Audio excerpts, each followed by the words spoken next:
June 1968, San Jose de Maipo, Chile.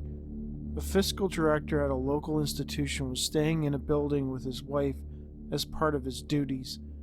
At around 3 a.m., the witness, feeling nervous and unable to sleep, decided to get up and have a cigarette. It was a chilly night, but he pried open the window and lit his cigarette.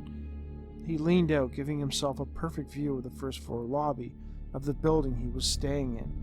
He also had a clear view of a large white painted wall that was part of another room which led off the first-floor hallway.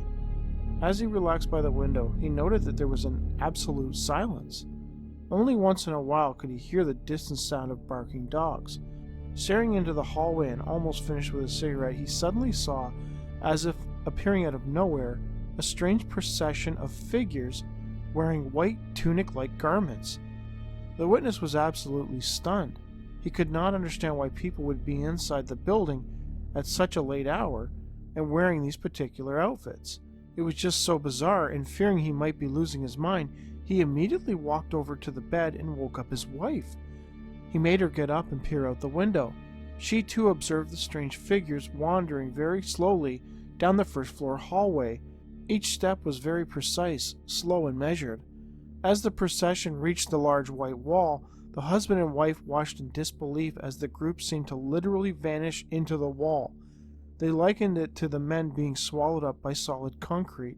Terrified and unable to logically explain what they had just witnessed, the couple were unable to sleep for the rest of the night.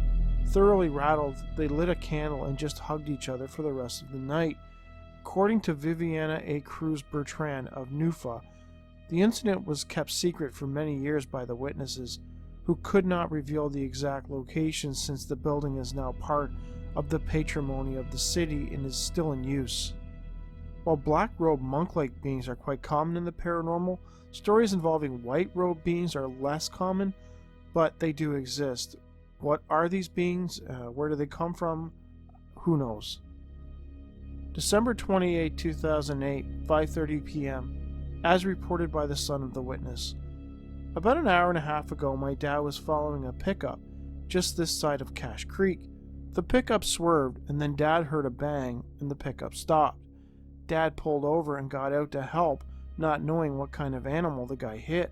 The two of them got closer, and there was this big, hairy thing laying in the road, arms halfway down his legs and huge hands and feet, and was walking upright before the guy hit it.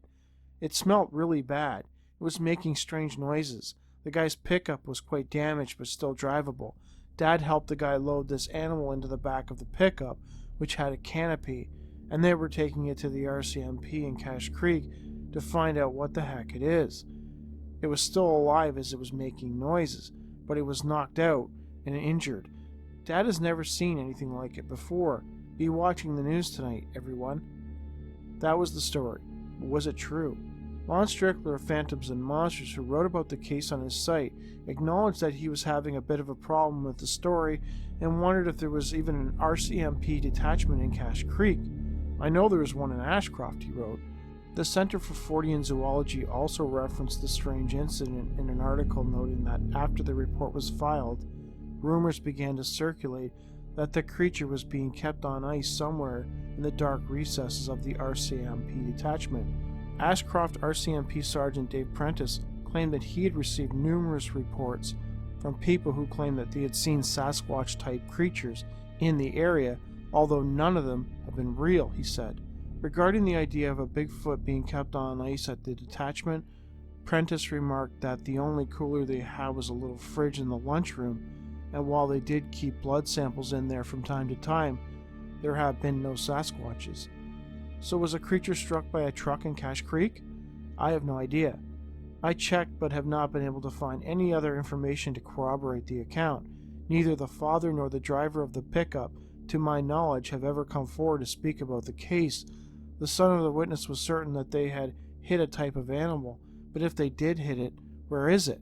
The report indicated that they had loaded it up and were taking it to the RCMP detachment, possibly in Ashcroft, but did they actually take it there? Is it possible that the accident had occurred and that something had stopped the father and the man from reaching the detachment in Ashcroft?